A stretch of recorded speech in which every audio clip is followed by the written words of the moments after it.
時のはい元気ですと言ったらどのように元気になりましたかその元気になった方法を私にも教えてくださいというふうに誰も言いません දුකෙන් දෙන්නේ ඕ කියලා කිව්වා අයි මහත්ය වෙන්නද もし元気じゃないというふうに答えたならばなんで元気じゃないの旦那さんに怒られたかあれこれというふうに質問するんです ඒ මොකද්ද ප්‍රශ්නේ කියලා මාර ඉදිරියට මැණික් හොයනවා වගේ ඇතුළට හාර යනවා මේ ප්‍රශ්නේ なんか宝石を探すみたいな感じでなんで悩んでるんですか苦しんでるんですかってそれを探すんです ඇයි කුණු අවුස්සන් නැතුව මේ හිතට ඉන්නම බෑ なんでかっていうとゴミを探さないでこの心には生きていく力がないんです ඇත්තට එහෙම නෙමෙයිද බලන්න මේ අපේ හිත වැඩි හරිය よく考えてみてください私たちの心ってそんな心じゃないですか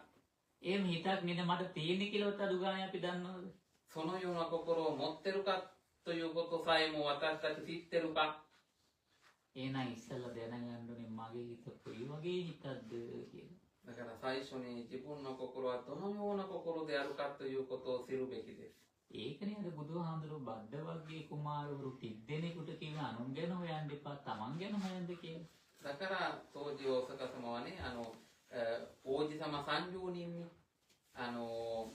他人を探すんじゃなくて自分を探してくださいと教えた教えがあるんじゃないですか තමන් ගැන හරියට දැනගත්ත දවසට තමන් නිසා ඉදිරියේදී තමන්ගේ හිත නිසා ඉදිරියේදී විඳින්න තියෙන අනුප්පන්න දුක උපදින්නේ නැහැ だからそのように自分の心のことは自分で知ることになると未来は生まれる苦しみから下脱することができます ඒ නිසා මේ තරී සෑල්වින් තියාගන්න උත්සාහ කරමු だからこの心はとても楽にするために精進しましょう බොහොම කාලයක ඉඳලා අපි මේ බර මලු දෙකක් උස්සන් ඉන්නේ 私たちは長い間重い荷物2つ持ってるんです එකක් තමයි අතීත නැමැති බර මල්ල その荷物の一つ過去という荷物 අනික තමයි අනාගත නැමැති බර මල්ල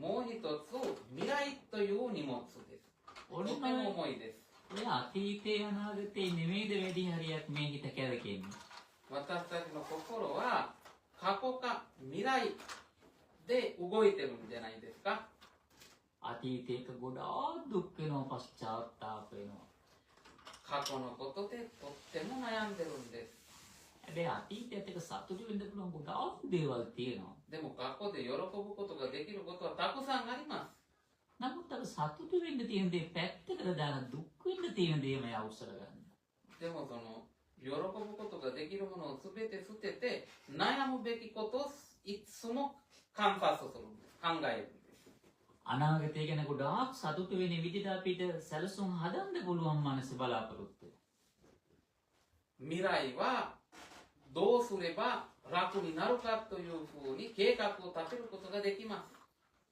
නමුත් අපි හදන්නේ අයියෝ මෙහෙම කළොත් මෙහෙම වෙයි නේද මේ වගේ විපතක් වෙයි නේද でも私たちはそういう計画ではなくてこうすればこうなって大変になるんじゃないですかというふうに考えてるんです ඉතින් ඔය බර මලු දෙක Tamanට බරක් කියලා දැනෙන්නේ නෑනේ අපිට それはとても重い荷物2つなんですけどでもそれは重い荷物であるかということは一切考えません ඇත්තට මේ තැනක මිනිහෙක් සජීවීව දැන් බර මලු දෙකක් අත් දෙකෙන් උස්සයි යනවා කියන්නේ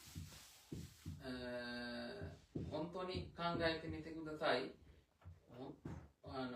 重い荷物2つを誰かが運んでます දැන් අත් දෙකට ගොඩාක් බර දැනෙනවා පීඩාව දැනෙනකොට එයා මොකද කරන්නේ 手でその荷物を運んでます重くて手が痛くなってますそうするとどうするんですか එයා අත් දෙකට සෑහලුවක් දෙන්න අර මලු දෙකම බිමින් තියෙනවා ちょっと手を痛いですので楽にしようと思ってその荷物2つ地面に置きます ඒ දෙක බිමින් තියලා විනාඩි 10ක් 15ක් විතර පොඩි විවේකයක් දෙනවා දෙකට そのように地面に置いて荷物を、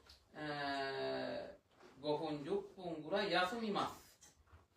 දැන් ටික වෙලාවකට පස්සේ මෙයා ආපවර බර මලු දෙක උස්සගෙන යනවා. また、そのに重い荷物をまた運びます。 හැබැයි හොඳට හිතන්න අපිටත් ඒ අත්දැකීම ඇති බර වෙලාවේ බිමින් තියෙන වෙලාවේ අතර දෙමිච්ච බරයි අලුතෙන් ආයෙ ගන්නකොට බරයි එක සමානද? よく観察してみてください。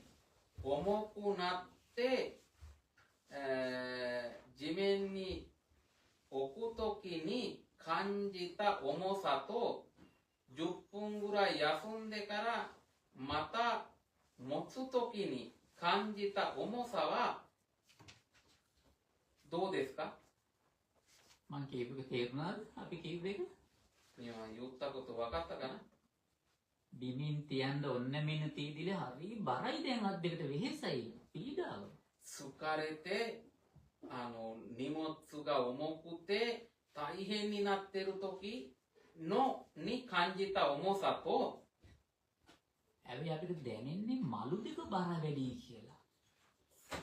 私たちその荷物がとても荷物の方が重いと感じるんです。 ඒ නිසා අපි බිමින් තියනවා. だから地面に置くんです。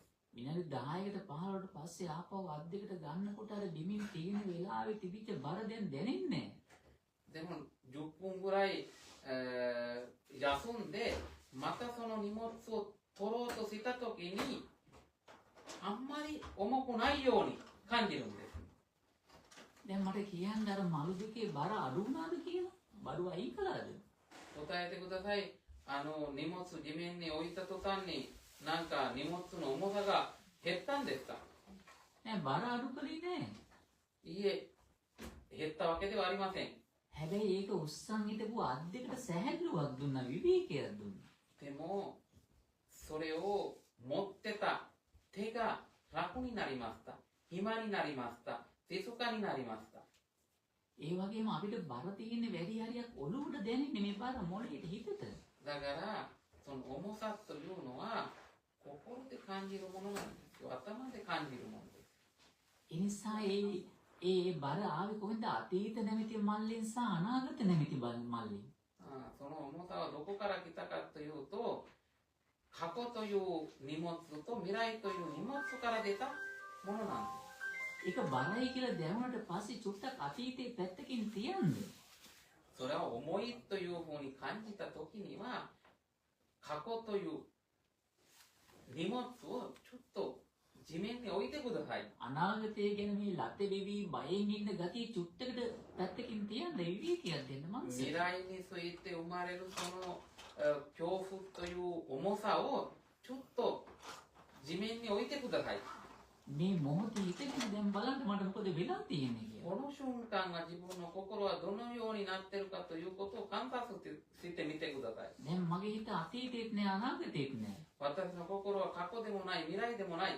දැන් මගේ සිත මේ මොහොතේ තියෙන්නේ. 今私の心はこの瞬間にあります。 මම බලනවා හිතට බර ආවේ කොහෙන්ද? 私は観察します。心にはこの重さはどこから来ましたか？ අයියෝ මේ ගෙවිල නැති වෙලා ගිය අතීතයක් ගැන මම බොරුවට දුක් විඳින්නේ දැන්. 私はこの、終わったなくなった過去のことをまだ深まって悩んでます。苦しんでます。 මේ හිත ගැන දුක් වෙන්නේ අනාගතය ගැන දුක් වෙන්නේ ඒක වෙන්නත් පුළුවන් නොවෙන්නත් පුළුවන් වැඩි හරියක් නොවෙන්න පුළුවන් සම්භාව්‍යතාවයේ යුක්ත දෙයක් ගැන දැන් දුක් වෙන්නේ. 未来、明日、明後日起こることによって恐怖を持って悩んでるんです。 අතහම් බ්‍රහ්ම වංශාවන්ගේ දතප්පනෝ කාලා ගලවන්න කියලා ගියා දත් දොස්තර කෙනෙක් ගාවට. アジャン・ブラフマワンサというお坊さんね、みんな知ってると思うんですけど、お坊さんが虫歯になって、歯医者に行ったんです。 ඉතින් මේ ගලවන්න ඕනේ කැක්කම වැඩි. この虫歯を取らなければいけない。痛い。 මේ යොයක් දාලා ડોක්ටර් මුණ ගැහෙන්න ගියා. 予約を入れて行きました。 මේ ડોක්ටර් කිව්වා අද බෑ හෙට එන්න. 医者は今日はできません。明日来てくださいと言いました。 හවස 4ට එන්න ඩිස්පෙන්සරි ડોක්ටර් ගාවට. 夕方4時に来てください。 උන්වහන්සේ ආරණ්‍යට ඇවිල්ලා අනෙක් ආම්තුරුන් ඇහුවා දත් ගලවන්න කොහොමද දැනෙන්නේ වේදනාව කියලා. お坊さんはまた道場に戻って他のお坊さんに聞きました。歯を脱ぐときにどんな痛みがあるんですか。 ඒගොල්ලෝ කිව්වා ලොකු ඉන්ජෙක්ෂන් එකක් ගහනවා කටට කිරිවැටෙන්න. 痛みがわからないようにあれなんていうの薬注射するんです。 ඊට පස්සේ ලොකු අඬුවක් දාලා ඇදලා ගන්නවා. よかったකියන්නේ අරුවට ペンチみたいな道具で歯を脱ぎます。 ඊට පස්සේ ලේත් තිනවා. そう脱いだ後に血も出ます。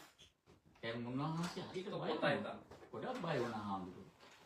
それでちょっと怖がったんですね。 හැබැයි දැන් දත් කැපුමට වඩා වේදනාවක් ඇවිල්ලා කොහෙද? でも歯が取る前に痛みが感じてるんです。 හිතට අයියෝ හෙට මට ඉන්ජෙක්ෂන් ගන්නවා කටට අඬු දාලා අදිනවා. 明日注射する、歯脱ぎます。結構大変というふうにもう明日のことを考えながら悩んでます。 දැන් නිදා ගන්න කියලා කුටියට. 夜寝ようと思ってクティに入りました。 නිින්ද යන්නේ තමන්ගේ ඇස් දෙක ඉස්සරහා ડોක්ටර් අඬුවක ඉන්ජෙක්ෂන් එකක් තියන් ඉන්නවා පේනවා. 寝ようとした途端に思い浮かんできます。なんかお医者さんが近くに来て注射しようと思ってます。歯を脱ごうと思ってます。それを見えます。 දැන් මුළු රෑ පුරාම නිින්දක් නැහැ බයින් හිට දත් ගලවනවා කියලා. 明日歯脱ぎますという心を生まれてますので、もう寝れない。 කොහොම කොහොමද පහවදා 4ට හවස තව හාමුදුරුවෝ ගිහියෙකුත් එක්ක ડોක්ටර් මුණ ගැහෙන්න ගියා දත ගලවන්න.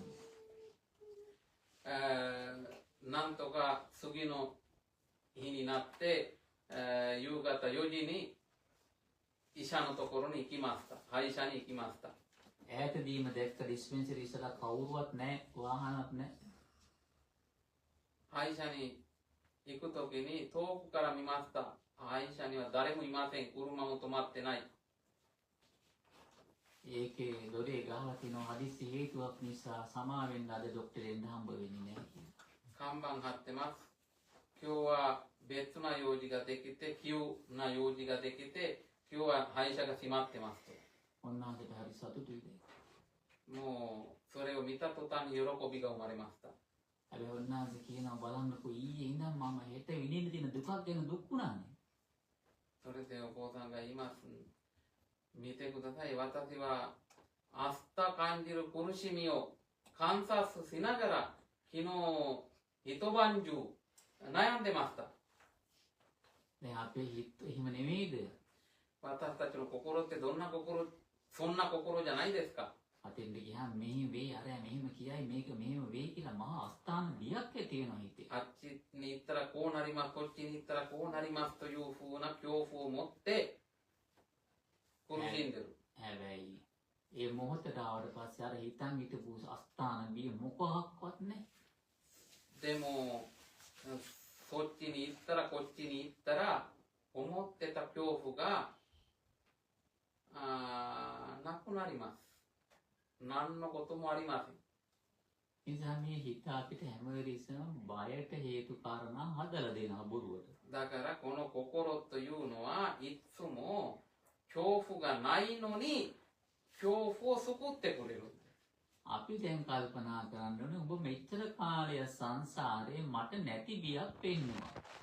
だから私たちはその心にこう言うべき。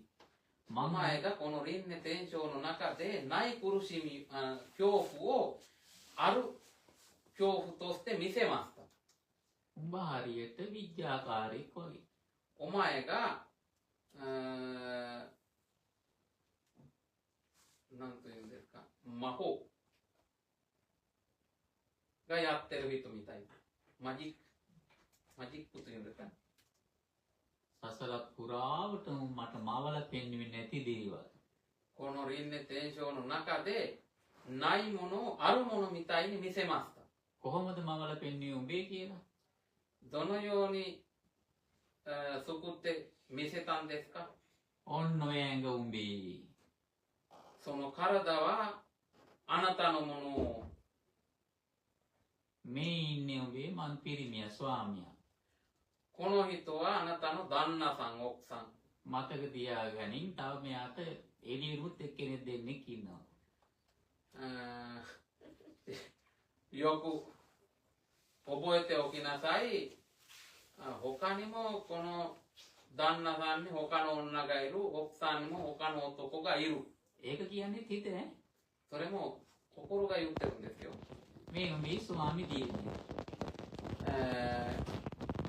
この方はあなたの奥さんです。 මතක තියාගෙන මෙයාට 6ක් විතර ඉන්නවා. よく覚えておきなさい。この奥さんにも他の男が6人ぐらいいます。 මේ උඹේ ඉන්නේ දරුවා. この子はあなたの子供です。 මේ උඹේම ගේ. この家はあなたの家です。 අපිත් ඉතින් පිළිගන්නවා මේ ඇඟ මගේ මේ මගේ මහත්තයා නෝනා දරුවා ගේ අරක මේක කියලා. 私たちもこの体は私のもの、この子供は私の子供、この人は私の奥さん、この人は私の旦那さん、この家は私の家というふうに、それを全部そのまま受け取ります。 මගේ නම් ඉතින් මට ඕන විදිහට දැන් තියාගන්න ඕනේ. 私のものだったら私の思い通りに置くことができるはずなんです。 උත්සාහ කළාට දැන් තේරෙනවා මට ඕන විදිහට මේකක්වත් තියාගන්න බෑ කියලා. どのぐらい努力しても精進してもこの一つでも私の思い通りにはなりません。 තව තවත් හොඳට විමසලා බලන්න තියෙනවා මේක බොරුවක් මේක වංචාවක් මේ ඇඟ මට අයිති එකක් නෙවෙයි. でもそれをよく観察して見ていくと、この体は私のものではない、この家は私のものではない、これは嘘であるということが分かってくる。 මේකවත් මට අයිති මගේ ඇඟවත් මට අයිති නැත්තම් මට කියලා කොහෙන්ද නෝනෙක් මහත්තයෙක් දරුවෙක් ගියක් දොරක්. この体は私のものではなかったならば、奥さんがどこにいるか、子供がどこにいるか、 දැන් ඔන්න ඔක හොඳට මනසට කාවදිනකොට බාහිර ලෝකයයි අභ්‍යන්තර ලෝකයත් එක්ක තියෙන බැඳීමේ ගැට ලෙහෙන්න පටන් ගන්නවා. それをよく深く観察していくと、それによってこの俗世間の、こととつながってる結びがだんだん、緩くなっていきます。 අන්නේ තමන්ගේ මනසේ යථාර්ථයේ පෙන්වන තැනට ගේන්නේ සමාධිමත් හිතක්. そのような深い、深く見ることができるようになるのは、戦場に達した心がある人にしかできません。